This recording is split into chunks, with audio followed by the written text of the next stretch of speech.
often receive images and metaphors during my readings. Anne, a noted symbologist and tarot card reader, has contributed her interpretation of these images. I conducted the reading, answered the questions, added my interpretation, and then incorporated Anne's insights. I've combined all of this for your reading today. I found it fun and fascinating, and I hope you will too. Welcome. The first question I asked was, what do ADHDers in recovery most need to gain some self-compassion? And by the way, you can be in recovery from any type of difficulty or challenge. Recovery isn't just for substance use disorder anymore. First thing I saw was someone wearing a mask. The mask transformed into a lion mask and then a bear mask. As people with ADHD, we often hear that we mask, concealing or suppressing our traits and struggles to avoid standing out, being a bother, or drawing unwanted attention to ourselves. So the mask makes sense as an indication that we're on the right track, on the right subject. It gets more interesting. For the lion mask, that could symbolize different aspects of ourselves, like leadership qualities, wisdom, inner strength, and a natural sense of protection, and the idea of stepping into our power. Now, bears often symbolize gathering provisions for the future, like preparing to hibernate or getting ready for what's coming next. Bears are also connected with energies of protection, protecting yourself, resting, eating well, exercising, etc., as well as protecting those closest to you. Then I saw an owl sitting on a branch with one eye closed. In our exploration of ADHD and self-compassion, we have this powerful symbol, the owl with one eye closed. The owl, often associated with wisdom and insight, takes on special significance in the context of ADHD. The closed eye might represent partial awareness or a need to seek answers, suggesting there's something important we're not fully seeing about ourselves or our experience.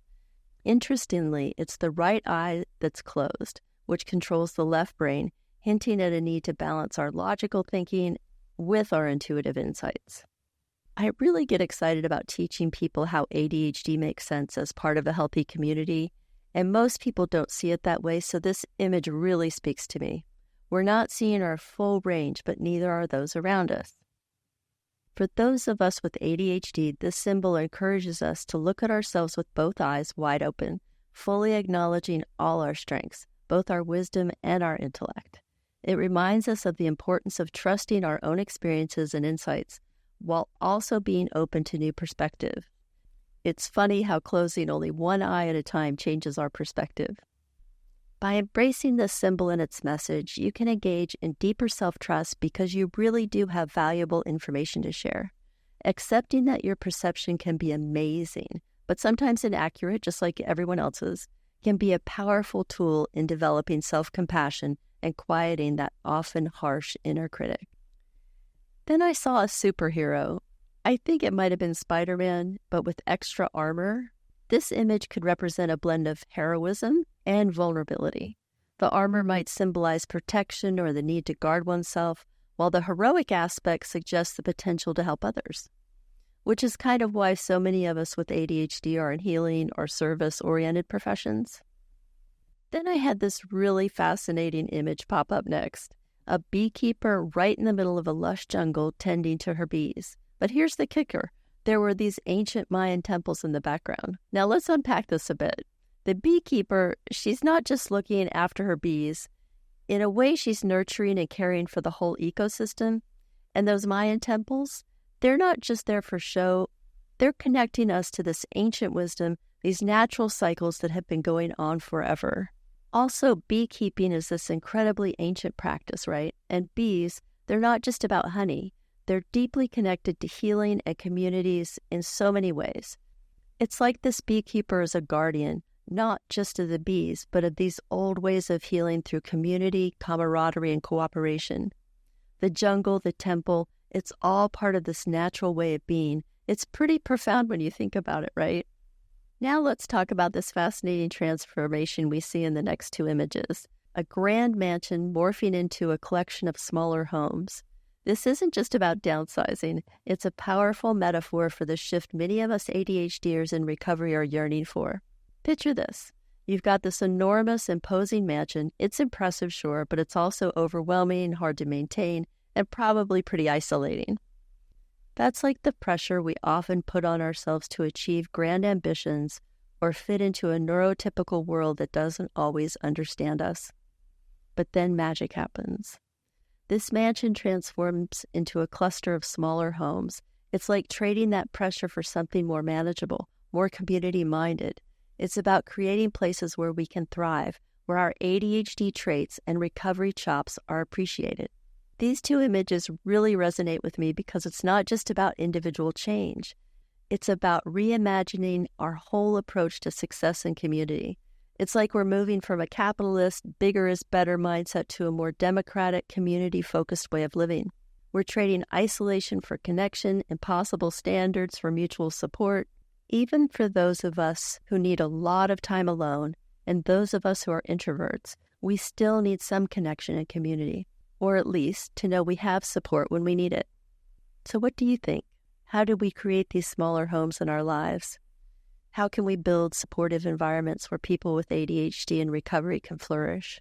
Sometimes the grandest ambitions are realized in the simplest ways, internally too, connecting our inner wisdom with our conscious awareness to bring our visions to life.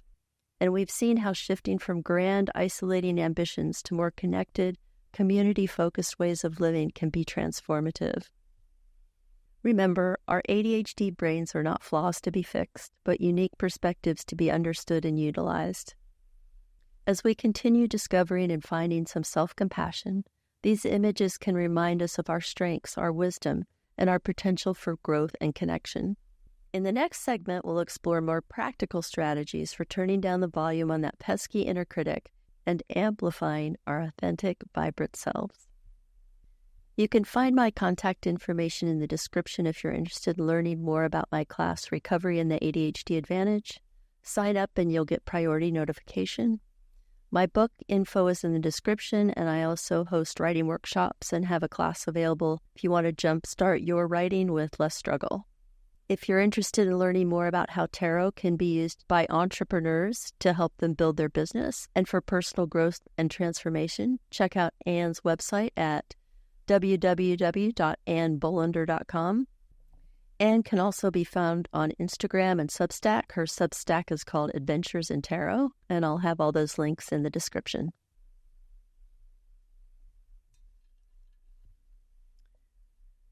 So the next question I asked was, how can good-hearted people with ADHD and recovery overcome their inner critic? I saw a swirl like a dragon going in a circle, and then I saw a turtle swimming underwater. Dragons are protective and can represent regaining personal power, increasing inner strength, and opening up to new opportunities and new ideas. Dragons can serve as guides through transformation, leading to greater self-assurance. The image of the turtle right after the dragon suggests taking steady steps forward, keep swimming, keep going, and offering a vote of confidence that you can navigate these waters. There's a lot of wonderful imagery here, a lot of support for patiently and persistently turning down the volume of that annoying inner critic. Next, there was what looked like a cross between a clam and a sea anemone. It was opening and closing like a clam, but there were these short tentacles moving with a gentle current. It was red inside, possibly representing passion and that drive to let it out, and maybe a tendency to close back up again. I can definitely relate to that. Maybe you can too. We could also take this image to suggest that our true passions are sometimes hidden inside a hard clamshell and our more forward-facing public self, like the you present to the public. But even the softer-looking sea anemone, those are stinging tentacles. So we have exciting things to share, but we have protections built up that may hold us back while we learn to trust our more protective aspects like the dragon and the tenacity of the turtle to keep moving forward. Then the sea anemone swallowed the red, and then it ate a fish. This imagery suggests a process of acknowledging inner feelings, the red inside, and then actively engaging with the external world, eating the fish. This could represent the journey of recognizing your unique passions and then using them productively, rather than suppressing them due to self-condemnation. We're just so incredibly hard on ourselves. Next, I encountered a frog with an inflated red throat, which then transformed into all things a hot cross bun. This peculiar transition holds significant meaning for those of us struggling with our inner critics. The frog with its expanded red throat symbolizes our need to voice our thoughts and feelings, even in the face of self-doubt. Frogs are often associated with transformation, suggesting that by expressing ourselves, we can grow and change. The vibrant red color emphasizing the passion and strong emotions we often experience but may hesitate to share.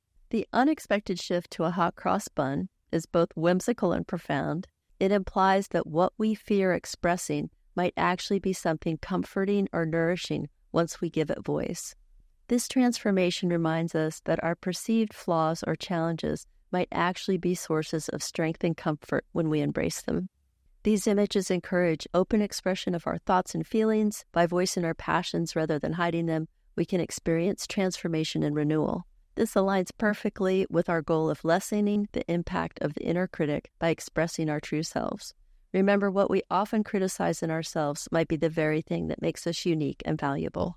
Next, I saw a stained glass window with an eye in the center, a powerful symbol rich with meaning for those with ADHD in recovery, striving to overcome their chatty inner critic. This image represents a unique perspective on awareness and growth. The vibrant, colorful nature of the stained glass symbolizes the diverse and creative aspects of ADHD. Each piece of glass contributes to a beautiful whole work of art. For me, the eye in the stained glass signifies our power to shape our view of ADHD based on our personal experience, rather than accepting others' interpretations. It also represents a desire for greater clarity about ADHD. I've noticed that most information focuses on deficits instead of strengths, which resonates with this imagery. Ultimately, this image emphasizes the importance of gaining new, luminous perspectives.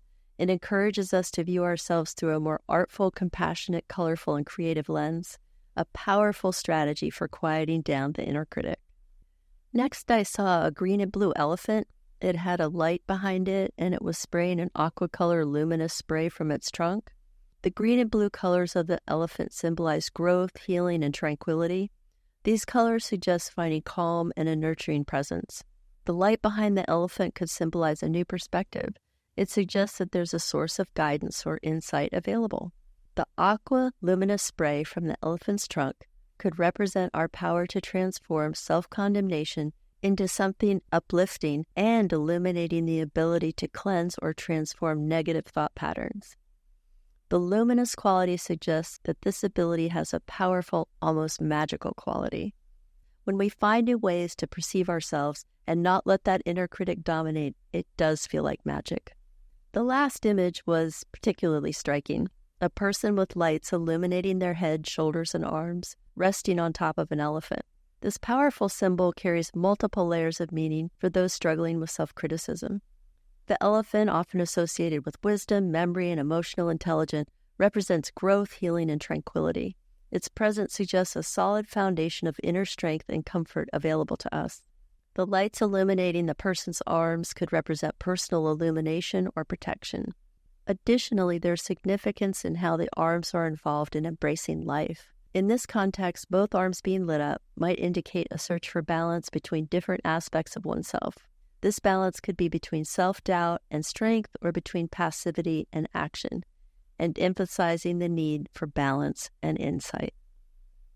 Thank you for listening. I hope you enjoyed this. I think it's really fun.